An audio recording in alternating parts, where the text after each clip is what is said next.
Ang hilo na pinapangarap ng anak ko. So, ayun nga, dumating na nga sila galing sa Green Hills.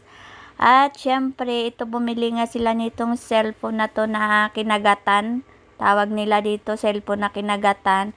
iPhone nga yan. So, ito yung pinapangarap ng anak ko. At ito ay binigay sa kanya ng kanyang ate. So, ayan nga. Tinitingnan nga namin ni Jerry kasi syempre, hindi talaga ako marunong ng cellphone na yan dahil nga Android lang talaga ang aking nakasanayan at saka dati yung cellphone ko talaga keypad lang, okay na.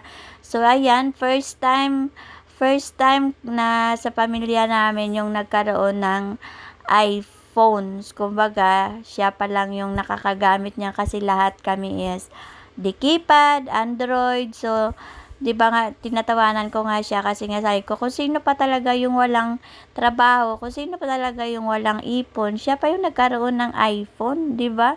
So siyempre ako bilang nanay, natutuwa ako dahil nakikita ko yung anak ko, yung dalawa sila na kumbaga hindi sila nagdadamutan, tapos kung kaya nila, binibili nila. So, siyempre, 'di ba tayo namang mga magulang kapag nakikita natin yung mga anak natin na masaya, masaya rin tayo. Tapos nakikita natin silang nagkakasundo, masaya rin tayo. So, ayun, nagpapasalamat talaga ako dahil lagi ko sa kanilang sinasabi na kung sino yung meron tapos kailangan na yung isa bigyan or pahiramin or pautangin, sabi kong ganon. Pero yung cellphone na yan, ay binili nila tapos ang usapan nila is babayaran naman ng kapatid niya ng buwan-buwan. So since naman na nagtatrabaho yung ate niya tapos hinahatid niya tuwing gabi, tapos binibigyan siya ng allowance per month. So ang condition nila is uh, uh, wala na siyang allowance at end of the year. Kumbaga, binilan siya ng ate niya, tapos huhulog-hulugan niya. So, 'di ba? So, maganda naman yung setup nila. Siyempre, para sa akin is maganda yon dahil siyempre matututo siya kung paano siya magbayad ng utang. Hindi lang laging libre, hindi lang laging bigay. So, kailangan kahit magkakapatid kayo, kailangan nyo magkaroon ng responsibilidad. Kasi lagi ko talagang sinasabi sa kanila na kailangan mo matutong mag-ipon dahil hindi sa lahat ng oras ay pwede kang humingi. Kumbaga, hindi porket binigyan ka ngayon, sa susunod hihingi ka naman. So, yan lagi kong sinasabi sa kanila, paulit-ulit kong sinasabi, lalo na dito sa bunso ko na lalaki dahil nasanay siya na puro siya hingi, puro lang siya bigyan. So, sabi ko sa kanya, mula ngayon matuto kang mag-ipon. So, ayun nga, ang kondisyon nila ng ate niya, bibilan siya ng ate niya ng bagong cellphone. Dahil ang cellphone niya nakumatos kaagad, porket bibilan siya ng cellphone, kagabi nakumatos. Diba kahapon, way back kahapon, umalis sila dahil nagkakanbas nga sila ng cellphone dito sa isang warehouse, pero mas mahal. So, baga, yung sinasabi nila sa online, sa Facebook, hindi totoo kasi pumunta sila doon. So, yung mga clickbait nila, yung sinasabing mura lang yung ganito. So, yung binibenta nilang mura, talaga namang mababa lang yung mga gigabytes. So, need niya kasi yung medyo mataas na gigabytes dahil kailangan niya sa school. So, hindi sila nakabili kahapon at kaninang umaga, pumunta sila sa Green Hills. So, sa Green Hills nila to nakuha. At nagulat nga ako, kala ko kasi nandoon pa lang sila sa kabila. So, pag uwi nila dito, may dala-dala na silang cellphone. At syempre, ako naman sinasabi ko sa panganay ko na kapag hindi niya kaya, wag niyang bilan yung kapatid niya, wag niya laging ini-spoil yung kapatid niya. Pero syempre, bilang ate, tapos ayaw daw niya maranasan ng kapatid niya yung naranasan niya na hirap noon. So, binibigyan niya lang ng support yung kapatid niya. At syempre, alam kong masaya sila sa ginagawa nila at tinitingnan ko nga sila. Syempre, masaya rin kami ni daddy nila dahil nagkakasundo sila. So, sabi ko sa kanila, lalo na sa bunso, na ingatan mo yung mga bagay, XR on lagahan mo, bigyan mo ng importansya kasi nga hindi yan pinupulot, hindi iPhone. yan Well, that's mumurahin. the Kaya right sabi ko anyway, sa huh? kanya, gusto ko kung hanggang saan kayo makarating. Okay. Sabi ko kung sino yung wala,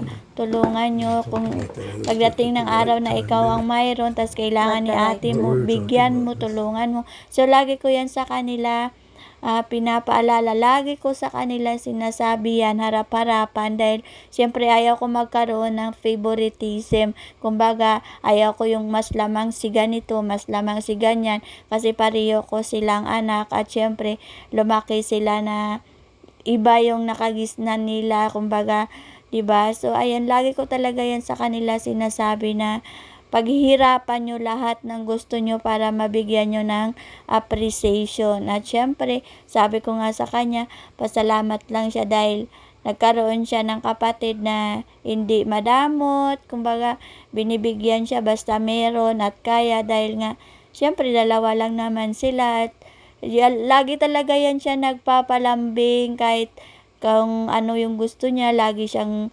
sinasabi niya sa ate niya. So, sabi ko nga, iyan na natanggap mo na yung hello kasi lagi niya pinapadala yung kapatid niya kahit nagtatrabaho ng, alam mo yun, yung hello, tapos goodbye. So, hindi namin alam, hindi ko alam yung kung ano yun. Ibig niya pala sabihin, yung iPhone. So, yan talaga yung bukang bibig niya, nakaraan pa, na gusto niya daw ng cellphone na iPhone. So, sabi ko, mahal yun at sabi ko, kailangan pa natin mag-ipon. So, thanks God naman dahil nga binigyan ng break yung ate niya at nagkaroon ng kaunting pera dahil nakapagtrabaho na kahit papano. So, ayun yung wish niya is natupad kahit ba naman installment yan, 'di ba? So, kumbaga babayaran niya sa atin yan ng walang interest, buwan-buwan lang siya magbabayad. So, ayan, masaya ako para sa kanila, masaya ako dahil unang-una nagkakaintindihan sila. Ayoko talaga sila mag-away dahil dalawa lang sila at ayoko talaga silang matulad sa ibang bata na nagkakainggitan. So, gusto ko sa kanila lagi silang open kung anong mga problema nila kasi nga syempre 'di ba?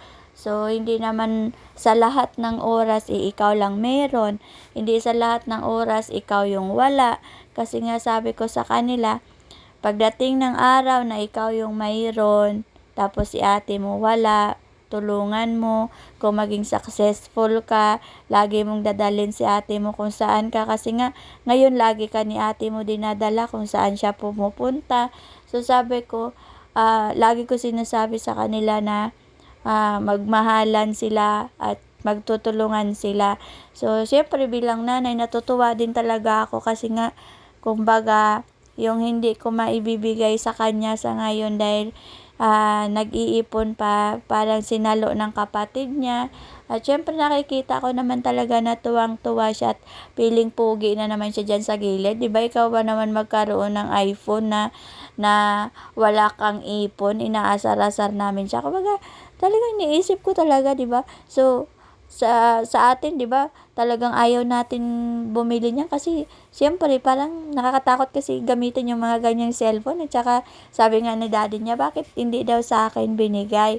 Tapos palit na lang daw kami ng cellphone. So, hindi nga ako marunong niyan eh. Sabi ko, ito nga yung cellphone ko nga hawak-hawak, halos isang taon ko nga tong pinag-aralan samantala Android lang to kasi syempre di naman talaga ako sanay sa cellphone na mamahalin dahil di keypad lang talaga yung alam ko noon. So ayan, thank you Lord dahil binigyan mo sila ng break at alam ko naman na deserve nila yan dahil kumbagay matagal na panahon niya na rin yung gustong gusto at nagkataon na rin na kumatos yung cellphone niya. Oy, bakit perfect timing, di ba? Na kumatos kagabi ang cellphone, bumili sila ngayon. Parang alam nyo yun, parang nagkakataon, hindi ko alam yung sinadya niya, charing. So, ayan, sinasabi ko talaga sa kanya lagi na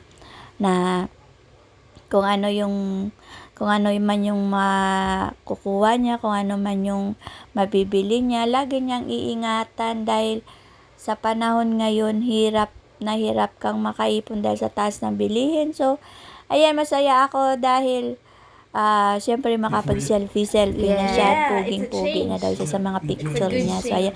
At syempre gagamitin niya din yan sa kanyang school. Kaya sabi ko sa kanya, mag-aral kang mabuti dahil may bago ka ng cellphone. At syempre, hindi lang yan basta cellphone. Kumbaga may kasama yang pagmamahal ng kapatid mo, kaya ingatan mo. So ayan lang, sinishare ko lang sa inyo, kaya gusto ko din talaga sa magkakapatid yung nagtutulungan, kasi alam nyo yun, mas magaan talaga yung buhay kapag nagkakaisa kayo at wala kayong inggitan. So ayan, hanggang dito na lang yung ating video, at shinare ko na naman sa inyo ang isang na naman sa mga video na sana ma-inspire din kayo, lalo na sa mga magkakapatid dyan na nag-iinggitan. Huwag kayo mag-inggitan kasi masama yun. So ayun lang, thank you so much, and maraming salamat sa pag-support ng aming page. Bye!